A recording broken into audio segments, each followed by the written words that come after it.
achieve and carrying out the mandate of UNIMED, we wish to inform. Des graves préoccupations existent concernant les Sud-Soudanais vivant dans le Nord. Plusieurs membres haut placés du NCP ont déclaré que les Sud-Soudanais vivant au Nord pourraient perdre citoyenneté, accès aux services de santé et droit à la propriété en cas de sécession du Sud-Soudan.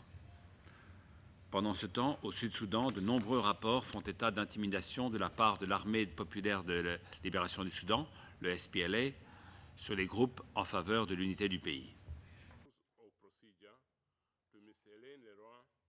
Lors de la visite récente du Conseil de sécurité au Soudan, le vice-président Salva Kiir a averti du risque sérieux de violence lors du référendum et a recommandé la création d'une zone tampon entre le Nord et le Sud.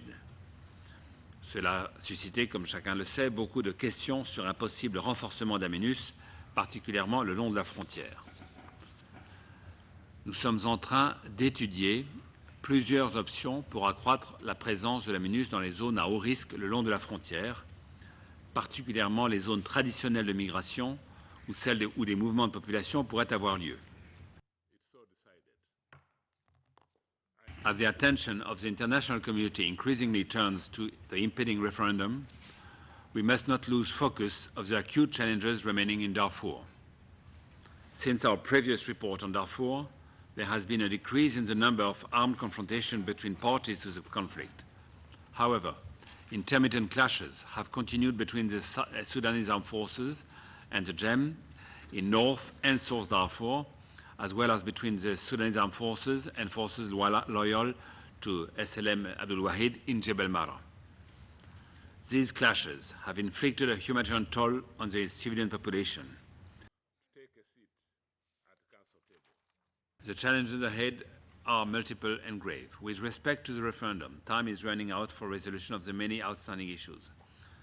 While planning for the worst case, political and security scenarios continues, our core global goal must be to prevent this from occurring by urging and supporting the parties to reach agreement on the process and on the basis for long-term peaceful coexistence, irrespective of the outcome.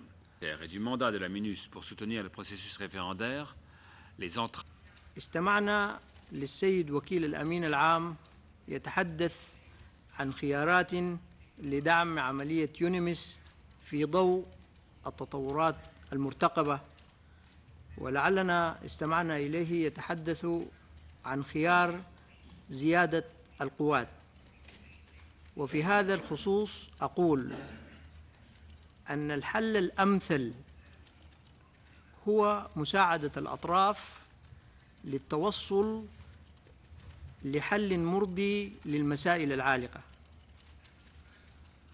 لا زيادة القوات.